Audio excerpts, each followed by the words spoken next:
जरा सोचो तुम एक ऐसे कमरे में फंस जाओ जहाँ हर बीतते पल के साथ टेम्परेचर बढ़ता ही जाए। चलिए सुनते हैं हमारी आज की कहानी की शुरुआत होती है जेना नाम की एक लड़की से जो अपने बॉयफ्रेंड के साथ वापस घर लौट रही थी। लेकिन रास्ते में उनका एक भयानक एक्सीडेंट हो गया जिसमें जेना तो बच निकली लेकिन उसके बॉयफ्रेंड की मौके पर ही मौत हो गई। इससे जेना के दिल पर काफी गहरा असर पड़ा और इस घटना के 3 साल बीत जाने के बाद भी वो इससे बाहर नहीं आ पाई थी। एक दिन उसकी बचपन की दोस्त रेने ने जेना को अपने साथ एक नदी किनारे बने घर में रहने के लिए बुलाया। जेना भी मान गई और फिर वो रेने और उसके बॉयफ्रेंड माइकल के साथ एक बोट में बैठकर निकल पड़ी। उनके साथ माइकल का दोस्त इयन भी था। जिस घर में वो रहने जा रहे थे वो इयन के अंकल का ही था। फिर करीब 1 घंटे के बाद आखिरकार वो सब नदी किनारे पहुंच ही गए, जहां उनकी मुलाकात इयन के अंकल वेड से हुई। वेड ने उन सब के लिए दारू के शॉट्स तैयार किए थे और सब तुरंत शॉट्स गटक भी गए। फिर रात को जब सब खाना खा रहे थे तो वेड ने उन्हें आधी रात को होने वाले एक त्योहार के बारे में बताया।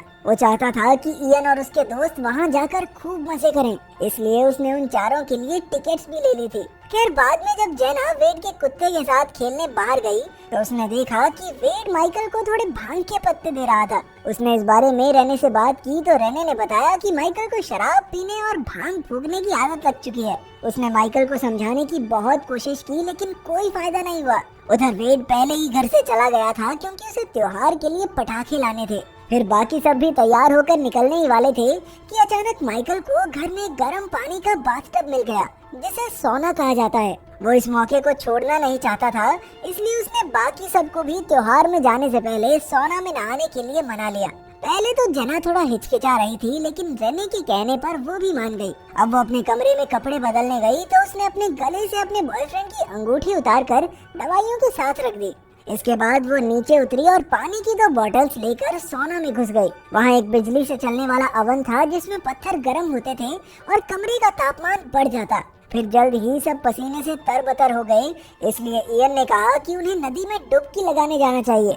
लेकिन नदी के पानी में नहाकर उन्हें काफी ज्यादा ठंड लगी और सब वापस लौट आए। इयन और माइकल तो नीचे बैठकर शराब पीने लगे और रेने जेना के साथ सोना में चली गई। फिर जल्द ही माइकल टल्ली हो गया और वो भी इयन के साथ सोना में आ गया। वहाँ उसने रेने को अपने साथ कमरे में चलने को कहा, लेकिन ऐसी हालत में रेने उसके साथ चलने को हरगिज राजी नहीं थी। आखिरकार माइकल अकेला ही शराब और भांग पीने के लिए नीचे चला गया। उसके जाने के बाद रेने ने अपनी परेशानी बताते हुए कहा कि वो माइकल की शराब पीने की वजह से तंग आ चुकी है। जब भी वो कहीं बाहर जाते हैं तो माइकल टल्ली हो जाता है और फिर रेने को उसे संभालना पड़ता है। कुछ समय पहले तक वो काफी अच्छे से रहता था लेकिन अब वो बदल सा गया था। तभी अचानक उन्हें बाहर से काफी तेज आवाज सुनाई दी। उन्हें लगा कि शायद माइकल नशे में गिर गया होगा, इसलिए रेने ने बाहर निकलकर देखने की कोशिश की, लेकिन उससे सोना का दरवाजा खुल ही नहीं रहा था। अब इयन ने भी दरवाजा खोलने की कोशिश की लेकिन कोई फायदा नहीं हुआ। ये देखकर जेना काफी घबरा गई और चिल्लाने लगी क्योंकि उसे लगा कि कुछ बहुत बुरा हो गया है। लेकिन रेने ने किसी तरह उसे शांत किया। अब उन्होंने दरवाजा खोलने में जी जान लगा दी और एक छोटे से कांच से चिल्लाकर माइकल को काफी आवाजें भी लगाई, लेकिन उनकी मदद के लिए कोई नहीं आया। इयन को लगा कि माइकल जरूर उनके साथ कोई मजाक कर रहा है और वो जल्द ही दरवाजा खोल देगा। लेकिन तब जेना ने कहा कि वेड ने माइकल को भांग के पत्ते दिए हैं, तो अगर वो मजाक भी कर रहा है तो जल्द ही भूल भी सकता है कि उसने अपने दोस्तों को यहाँ बंद कर दिया। पर रेने अब भी काफी शांत थी। शायद वो ये नहीं जानती थी कि जल्द ही वो यहाँ की गर्मी में झुलसने वाली है। खैर बाद में इयन ने कांच से बाहर देखा तो पता लगा कि दरवाजे के बाहर कुछ अटका हुआ था, जिस वजह से दरवाजा खुल नहीं रहा। रेने ने कहा कि कांच तोड़ देना चाहिए, लेकिन इयन अपने अंकल की सोना को नुकसान नहीं पहुँचाना चाहता था। उसने कहा कि कोई दूसरा रास्ता ढूंढ लेते हैं। अब उनका मकसद था बढ़ते तापमान से निपटना। तभी जेना ने देखा कि थर्मोमीटर के पीछे थर्मोस्टेट लगा हुआ था, लेकिन इससे वो तापमान कम नहीं कर सकते क्योंकि उसका बटन तो सोना के बाहर ही था। इसलिए इयन ने कहा कि उन्हें थर्मोस्टेट से कोई छेड़छाड़ नहीं करनी चाहिए। इसके बाद कमरे का तापमान धीरे धीरे बढ़ने लगा और रेने खुद को रोक न सकी, इसलिए उसने एक लकड़ी से कांच पर वार करना शुरू कर दिया, लेकिन इससे कोई खास फायदा नहीं हुआ। अब रेने की ऐसी बुरी हालत देखकर इयन ने खुद कांच तोड़ने का फैसला किया। उसने एक तौलिए और लकड़ी की मदद से भट्टी से एक जलता हुआ पत्थर निकाला और उसे पानी में डालकर ठंडा किया। फिर उसने पत्थर उठाकर कांच पर लगातार वार किए। खैर कांच तो नहीं टूटा, लेकिन उसके हाथ से खून बहने लगा। पर उसने हिम्मत नहीं हारी और लगातार पत्थर मारता रहा। आखिरकार उसकी मेहनत रंग लाई और कांच चकनाचूर होकर गिर गया। अब उन्होंने खिड़की से माइकल को बहुत सी आवाजें लगाई, लेकिन उन्हें कोई जवाब नहीं मिला। फिर इयन ने खिड़की से बाहर देखा तो उसे एहसास हुआ कि माइकल ने उन्हें बंद नहीं किया, बल्कि दरवाजे पर एक सीढ़ी अटकी हुई थी। खैर, अब उन्होंने चैन की सांस ली, क्योंकि खिड़की की वजह से कमरा थोड़ा ठंडा हो गया था। लेकिन इयन ने कहा कि अब गर्मी फिर से बढ़ने लगेगी, क्योंकि उन्होंने बाहर 185 डिग्री का टेम्परेचर सेट किया था और खिड़की की वजह से कम हुए टेम्परेचर को बढ़ाने के लिए हीटर लगातार चलता ही रहेगा।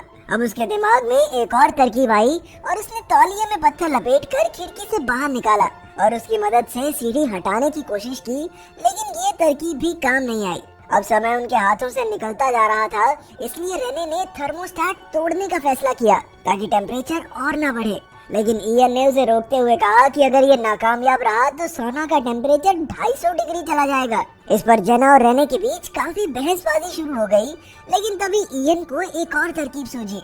उसने एक बल्ब में शॉर्ट सर्किट करने की सोची, जिससे पूरे सोना की बिजली ही बंद हो जाएगी। हालांकि ये काफी खतरनाक था, लेकिन इयन ने एक बल्ब निकाल कर उसे गीला कर दिया और फिर तौलिए से उसे वापस लगाकर शॉर्ट सर्किट करने की कोशिश की। लेकिन किस्मत ने उनका साथ नहीं दिया और इयन को जोरदार बिजली के झटके लगे, जिससे वो बेहोश होकर नीचे गिर गया। अब दोनों लड़कियां उसकी मदद करने के लिए दौड़ी, लेकिन कमरे में रोशनी न होने की वजह से वो कुछ नहीं कर पाई। उधर वेड ने एक मैदान के पास अपने कुत्ते को खेलने के लिए छोड़ दिया और खुद त्योहार के लिए पटाखे लगाने लगा। इसी तरह कई घंटे बीत गए और अब इयन और बाकियों की हालत काफी खराब हो गई थी। पर अचानक उन्हें वेड के कुत्ते के भौंकने की आवाज सुनाई थी। उन्होंने फिर से जोर जोर से चिल्लाना शुरू कर दिया और कुत्ता समझ गया कि वो जरूर किसी मुसीबत में है। उसी वक्त माइकल भी वहाँ आया और उसने कुत्ते की हालत देखी। तभी जेना ने भी उसे देखा और वो मदद के लिए चिल्लाने लगी, लेकिन उधर वेड ने पटाखे चला दिए, जिनके शोर में उसकी आवाज ही दब गई। खैर, अब वेड का कुत्ता उसे तुरंत वापस घर की ओर ले आया। तभी रास्ते में वेड को माइकल मिल गया और तब पता चला कि माइकल तो भांग के नशे में बेहोश पड़ा था सोफे पे। जब उसे कुत्ते के भौंकने की आवाज सुनाई दी, तब तो उसकी आंख खुली और अब उसे लग रहा था कि उसके दोस्त उसके बिना ही त्योहार मनाने चले गए। इस पर वेड ने कहा, अरे चले गए तो जान दे, चल दोनों मिलकर भांग पियेंगे। उधर सोना के अंदर पीने का पानी भी खत्म हो चुका था। अब रेने तंग आ चुकी थी, इसलिए वो गुस्से में पत्थर उठाकर थर्मोस्टेट तोड़ने लगी। लेकिन तभी जेना उसे रोकने लगी, जिससे दोनों में हाथापाई शुरू हो गई। लेकिन आक्रोश में जेना से गलती से रेने के सर पर पत्थर लग गया, जिससे वो वहीं बेहोश हो गई।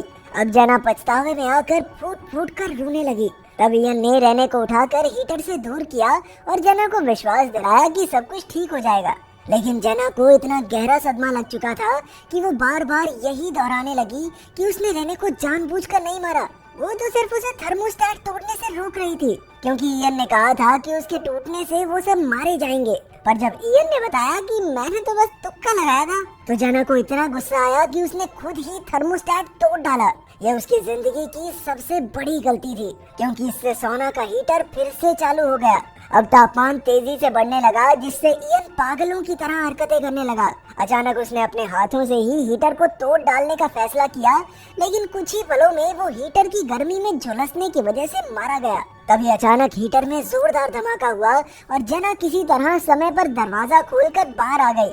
आखिरकार उसकी जान बच गई थी। फिर उसने पानी पीकर अपनी प्यास बुझाई और अपने कमरे में दवाई लेने पहुंची, लेकिन उसे कुछ ठीक नहीं लग रहा था।